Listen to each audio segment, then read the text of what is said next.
Halo Sobat Santai, balik lagi bareng aku Yuyun Kurnia Rahmawati di Ilmu Santai, berbagi ilmu secara santai dan semaunya. Seperti biasa di hari Sabtu waktunya Ilmu Santai, dan kali ini aku akan memberikan tips gimana sih caranya supaya isoman yang baik dan benar itu caranya kayak gimana. Isoman ya, bukan istirahat sholat makan, tapi isolasi mandiri. Kenapa hari ini aku bahas tentang isolasi mandiri?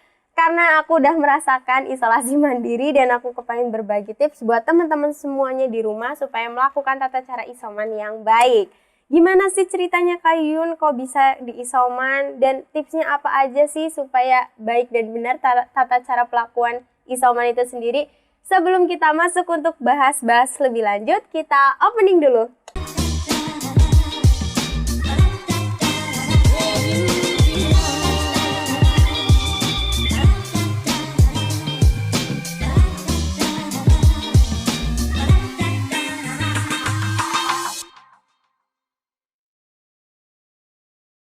Oke guys, aku mau cerita sedikit tentang pengalaman aku, kenapa kok aku bisa diisolasi mandiri.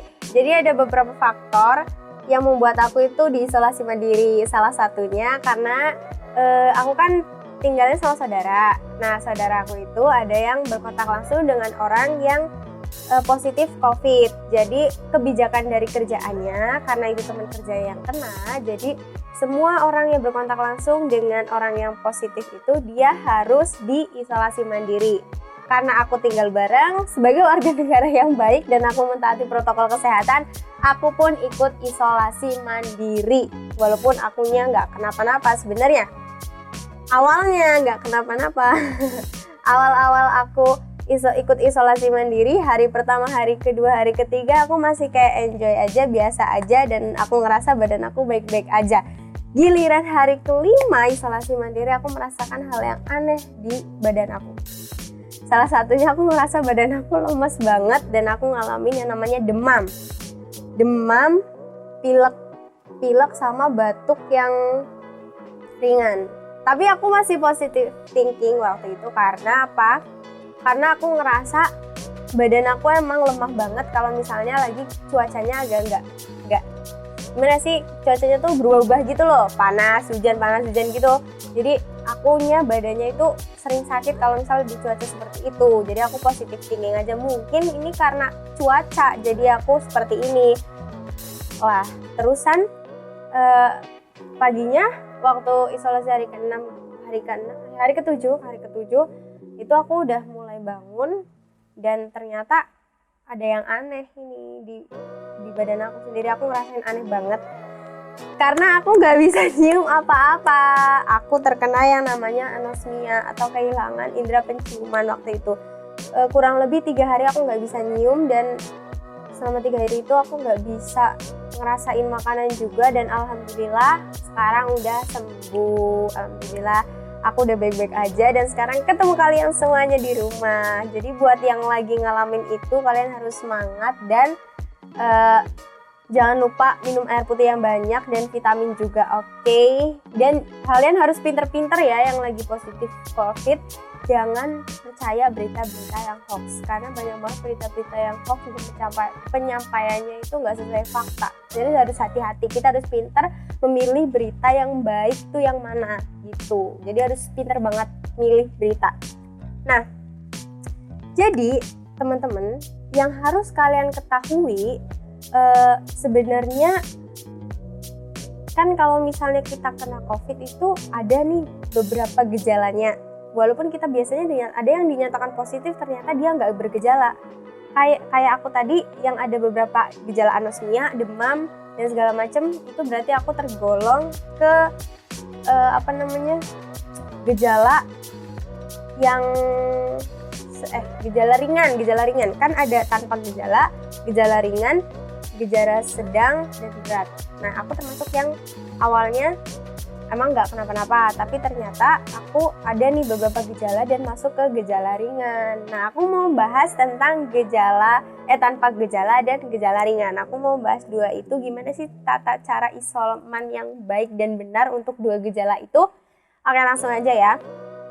Jadi cara isolasi mandiri untuk orang tanpa gejala atau OTG itu yang pertama harus isolasi mandiri itu 10 hari, paling nggak 10 hari, dan jangan mengonsumsi obat-obatan apapun. Jadi kalian isomannya itu 10 hari lah, kurang lebih 10 hari. Nah, ini untuk tanpa gejala ya teman-teman. OTG, untuk yang OTG itu cara isomannya seperti itu. Jadi yang pertama kalian harus isolasi mandiri selama 10 hari. Yang kedua, kalian jangan mengonsumsi obat-obatan. Karena itu nggak ada gejala apa-apa, kalian nggak batuk, kalian nggak pilek, kalian nggak demam, jadi nggak perlu minum obat. Ingat-ingat itu ya. Nah terus, selain kalian nggak boleh untuk mengonsumsi obat-obatan apapun, kalian itu dianjurkan untuk makan makanan yang banyak proteinnya. Supaya apa? Supaya untuk mengganti sel-sel tubuh yang rusak.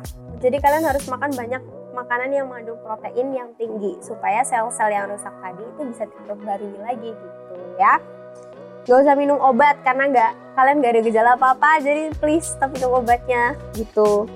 Nah, kalaupun minum obat itu kalian sebaiknya minumnya suplemen aja, kayak vitamin C dan vitamin D. Banyakin minum vitamin C dan vitamin D. Dengan catatan minum vitamin C-nya itu jangan terlalu yang over banget, karena apa-apa yang terlalu over itu bakal nggak baik. Jadi harus sesuai dengan takaran. Vitamin C-nya jangan terlalu kebanyakan gitu minumnya. Jadi harus sesuai takaran. Nanti yang itu bisa merusak ginjal kamu loh, gimana coba? Kalian sembuh penyakit COVID-nya tapi kalian kena penyakit lain, itu kan bahaya banget. Makanya minum obat pun kita harus tahu takarannya, jangan terlalu over, karena apapun yang terlalu over itu nggak baik buat tubuh kita. Ingat-ingat itu ya. Nah, selain kalian harus mengonsumsi dan memakan makanan yang mengandung vitamin C dan vitamin D, kalian itu dianjurkan untuk banyak istirahat atau bed rest. Mendingan kalian bed rest aja, istirahat aja.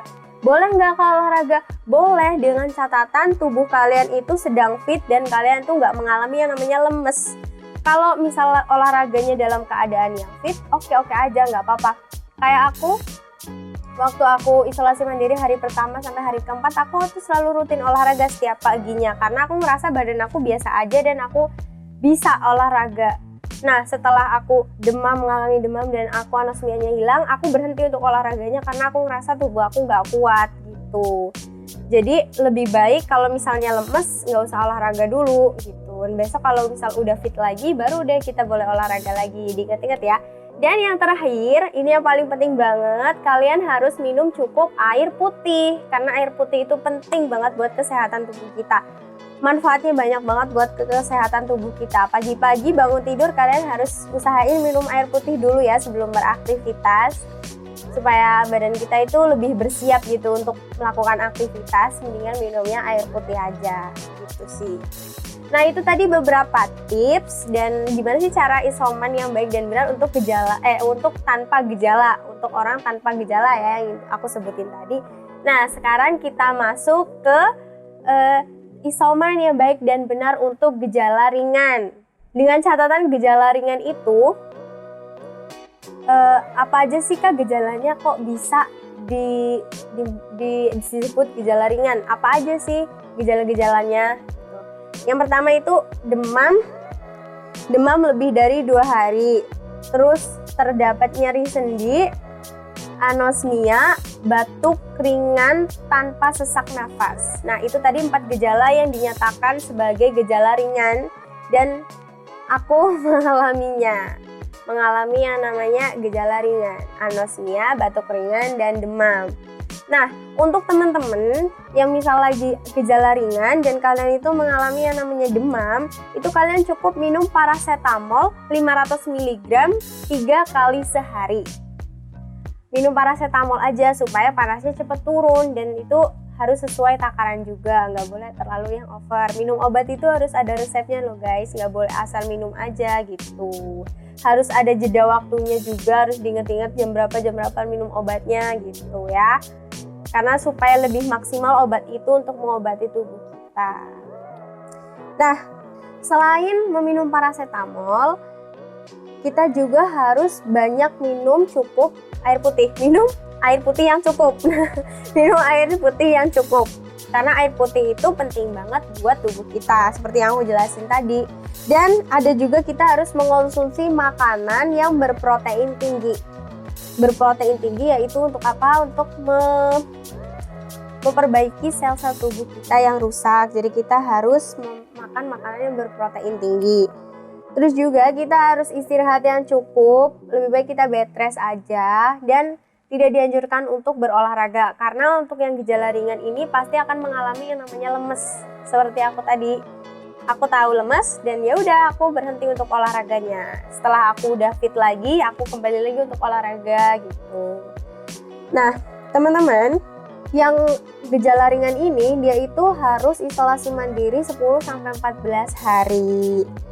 Nah, kalau misalnya udah selesai nih, kalian isolasi mandirinya, kalian wajib banget untuk membersihkan semua ruangan di rumah. Rumahnya dibersihkan dan disemprot disinfektan gitu supaya si COVID-nya itu yang menempel pada benda-benda di rumah itu semuanya mati gitu ya, supaya bersih lagi rumahnya. Jadi emang harus dibersihkan sama disinfektan gitu ya. Buat yang lagi gejala ringan, kalian nggak usah nggak usah panik, nggak usah yang pokoknya intinya selalu positive thinking aja, kalian pasti sembuh gitu ya. Jangan negatif gitu. Waktu aku mengalami anosmia, aku benar-benar kayak sembuh nggak ya, bisa sembuh nggak ya, aku malah mikirnya sampai terlalu jauh banget gitu. Aku takutnya indera penciumanku nggak bisa kembali lagi, tapi alhamdulillah sekarang udah sembuh. Intinya kalian jangan patah semangat, tetap berjuang buat sembuh dan pasti kalian bakal bisa sembuh. Oke? Harus semangat. Aku aja bisa sembuh, kalian juga pasti bisa sembuh. Oke?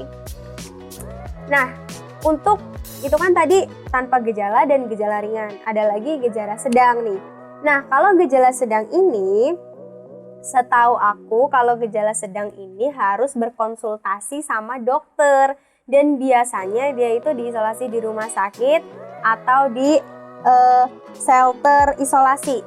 Tapi juga ada yang diisolasi mandiri di rumah, tapi juga itu catatannya harus dikontrol sama dokter gitu. Harus selalu dikontrol terus lah sama dokter gitu, karena dia gejalanya udah sedang, pasti yang dialaminya adalah batuk yang udah berat gitu. Nah, aku nggak mau membahas lebih lanjut lagi tentang gejala sedang karena yang tahu itu maksudnya kayak dokter-dokter obat apa aja nih konsumsi juga yang taunya dokter. Jadi aku mau berbagi pengalaman hanya sebatas yang aku lakuin dan yang aku praktekin gitu. Karena selama isolasi mandiri itu yang aku praktekin ke diri aku sendiri gitu. Pokoknya buat teman-teman di rumah harus selalu jaga kesehatan, stay safe semuanya. Pokoknya yang lagi positif COVID nggak boleh nyerah. Kalian itu banyak yang berjuang kayak kalian pasti bisa sembuh. Aku bisa sembuh, kalian juga pasti bisa sembuh. Oke? Pokoknya harus semangat dan kalian jangan bosan-bosan lihat aku. Kalian kemarin bilangnya terakhir syuting, sekarang syuting lagi. Udah, pokoknya aku mah kalau mau syuting ya syuting aja. Jadi mohon maaf kalau misalnya aku kemarin udah bilang aku nggak akan syuting, sekarang syuting lagi. Pokoknya kalian jangan bosen-bosen nonton Ilmu Santai, karena banyak tips yang pastinya bikin kalian bermanfaat banget lah pokoknya buat kalian. Oke? Ini aku lama nggak syuting, jadi aku bingung mau ngomong apa ini. Pokoknya intinya segitu dulu video dari aku. Kurang lebihnya aku minta maaf dan semoga hari ini aku memberikan tips yang bermanfaat banget buat kalian semuanya. Dan makasih banyak yang udah nonton video hari ini. Tetap semangat, tetap jaga kesehatan, taati protokol kesehatan supaya pandemi ini cepat berakhir guys. Kalian harus taat banget protokol kesehatan, oke? Supaya pandeminya itu cepat berakhir dan kita kembali normal kayak seperti dulu lagi. Yeay. Amin gitu ya. Jangan lupa like, komen, dan subscribe, bunyi lonceng notifikasinya supaya kalian gak ketinggalan video-video terbaru dari channel SMK Tamtama Karanganyar. Dan stay safe banget buat kalian semuanya. Jangan lupa kemana-mana harus pakai masker, bawa hand sanitizer supaya buat jaga-jaga. Oke? Sampai ketemu di Ilmu Santai episode entah episode berapa. Yang penting kalau ada Ilmu Santai harus ditonton karena banyak tips-tips dan cerita-cerita menarik yang bakal menginspirasi kalian dan menambah wawasan kalian. Oke? Sampai ketemu di Ilmu Santai episode selanjutnya. Bye-bye. Dadah.